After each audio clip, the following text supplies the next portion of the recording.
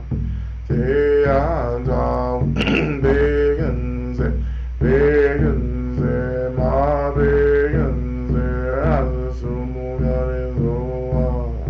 Te anda begense, begense, ma begense, asumugare soa.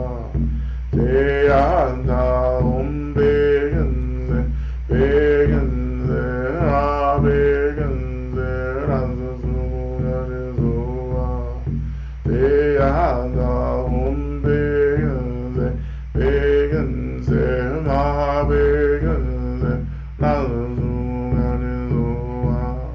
Te anda begense, begense, ma begense, asumugate soa.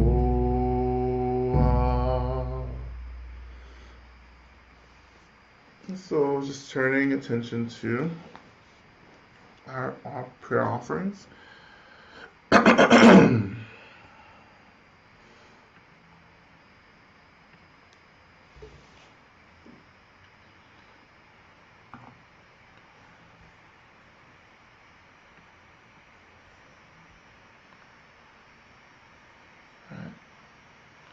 And again, calling to the space all the beings who can hold these prayers, all the Buddhas, Bodhisattvas, the Adams, Dharma protectors, all beings of light, all angels, all the protectors and spirits of all the elements, including the earth, all our benevolent ancestors, all of our descendants, right? Even the expression of our most awakened self, right? We call into the space to hear these prayers, and we offer these prayers to those whom we have invited to move on our behalf to bring about the fulfillment of these prayers. Offering prayers for clarity and courage to keep walking my path. Offering prayers when all beings realize their invisibility of spirit. Offering prayers for my elders, Uncle Charlie, who transitioned in peace and tranquility. Offering prayers that may my children and my children's children find strength and equanimity in the face of what's happening in their world today. Offering prayers for those who feel unloved or alone. May they know they are both. That they are not both. That they are indeed loved and are not alone. Offering prayers for Ginger and all others in Vermont facing heavy rains again after life-altering flooding. May they be safe and housed and warm, and may they feel resourced no matter what comes. Offering prayers for me and my relentless fear of being myself. May I be liberated from these habits of envy and judgment, and I find ease, confidence, and freedom. Offering prayers for my battle with El soften. May my battle with El soften. May I be kinder and more genuine. Offering prayers for CJ undergoing intensive chemo treatments, for comfort, ease, and healing for them, and loving support for their partner and care team. Offering prayers for my heart, and that I can open my heart to humans again. For my adjustment to this new time before my birthday, may all the meditators balance themselves and our planet. For Patrick and his cancers to continue to leave him. Offering prayers for a solution to my relentless, years-long, expensive, complex, and stressful mattress debacle. Oh, please, may it resolve well. Offering prayers for those being held hostage in every way. May they be free, may they be well. Offering prayers for the hungry, cold, sick, and disabled. And offering prayers that those I love can be free from fear. Offering prayers for Beth for healing and from betrayal. Offering prayers for me and my continued struggle forming this new version of myself. Offering prayers for those with chronic illness. May we feel patience and occasional joy. Offering prayers for my sick 100-year-old grandmother. Offering prayers for offering prayers for R and her father having health issues. Prayers for 8, may they experience more easefulness as they try to find more stability. Prayers for my family, may the cycle of violence be disrupted so everyone can get what we need. Prayers for Gaza, Sudan, Congo, and Tigray, and for an end to colonial violence and occupation everywhere. Offering prayers for the healing of my cough, prayers for my body to adjust to the influx of energy in this transition time. Offering prayers for good health into the winter season. Offering prayers for Palestine. May this war end as soon as possible. May Palestine be free. Prayers for equanimity and healing for myself and my family as we spend time together in India. Prayers for healing. Prayers for those who find the holidays and this time of year more generally difficult. Prayers that they find peace and encouragement. Offering prayers for me to heal from COVID. Prayers for my family to grieve and heal and get what they need. Prayers for me to find my next job and continue to move towards freedom and liberation. Offering prayers for my rage. May it serve my liberation. May my mind be, offering prayers that my mind may be stable. May I be of true service. May my actions be clear and strong. Offering gratitude for my Sangha. Offering gratitude for recent prayers being answered. Offering prayers for the loneliness, for my loneliness. Offering prayers for all beloved, seen and unseen, and especially for dear Francis, who left us 3 years ago today. Offering prayers for my heart, may it be taken care of and held as it deserves to be held. And offering prayers for Gloria and Josh, prayers for Rajesh as he is hurting from loss, and from Manoj, who just passed. Prayers for myself as I navigate and accept love in my relationships. Offering prayers for my beloved, may they know they are deeply loved, that they are worthy of love, and may they be free. Offering prayers for Nicole and Catan as they live with and heal from cancer.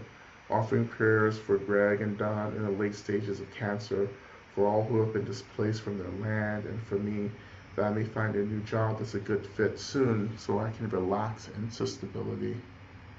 Offering prayers for my chosen family, for Palestine, and for all those engaged in deep communal care work along my path and beyond. For my partner and I as we learn to communicate and love one another better. Offering prayers for Allison and her son Louis, for Mahan and Janice recovering from age-related accidents. For Baker dealing with profound pain due to compressed vertebrae. May she have all the help she needs. For my son, may he find a good balance in life that supports him emotionally and spiritually. Offering prayers for everyone in the terrible conflict in Gaza and Israel. May some solutions we can't even imagine arise. Offering prayers for myself with pain associated with knee and knee surgery coming up in January. Offering prayers for Matthew and Marola, who lost their father-in-law unexpectedly. May they have comfort in their grief. Offering prayers for the Levi and Loudon family. Offering prayers around healing over receiving public critique that has left me with self-doubt. Prayers for staying connected to self-love. Offering prayers for the relief of my physical and emotional pain.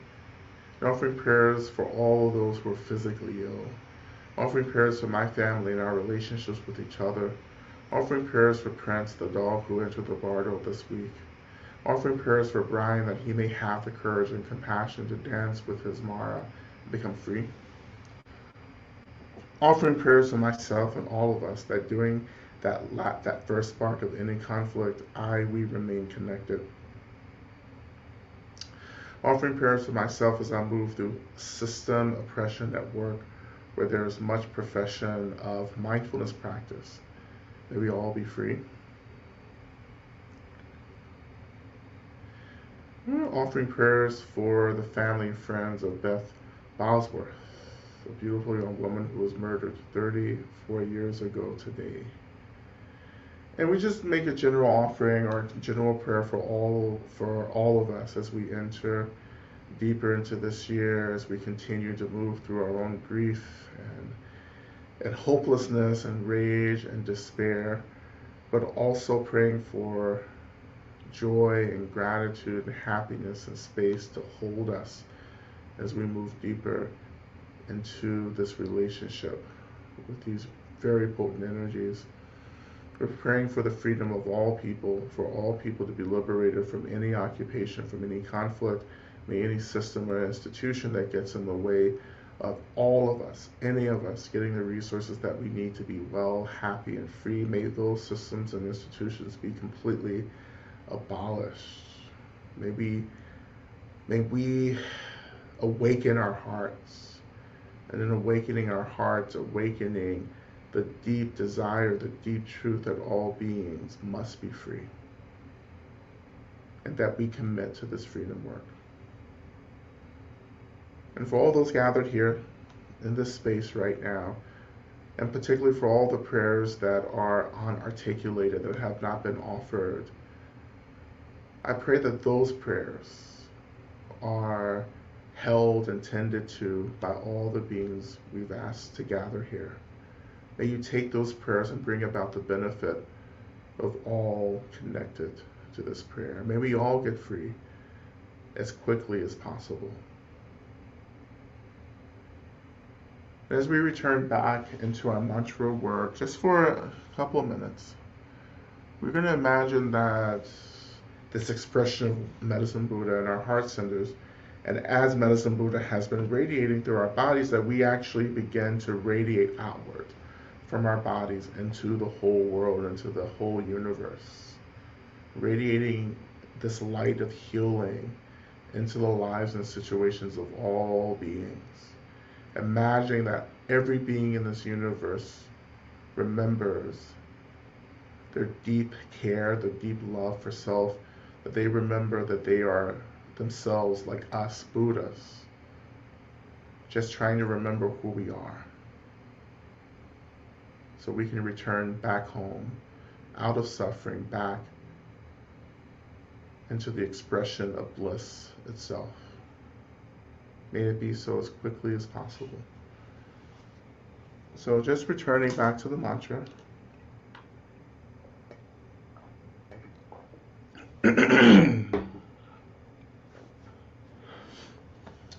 O te ada begenze, begenze, ma begenze, raza sumugate soha. Te ada begenze, begenze, ma begenze, raza sumugate soha. Te ada begenze, begenze, ma begenze, raza sumugate soha. Te ada begenze, begenze, ma begenze, raza sumugate soha.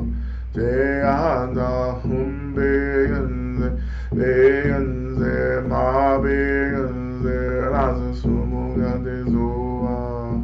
Te ada begenze, begenze, ma begenze, raza sumugate soha. Te ada begenze, begenze, ma begenze, raza sumugate soha. Te ada begenze, begenze, ma begenze, raza sumugate soha. Te ada begenze, begenze, ma begenze, raza sumugate soha. Te ada begenze, begenze, ma begenze, raza sumugate soha. Te ada begenze, begenze, ma begenze, raza sumugate soha. Te ada begenze, begenze, ma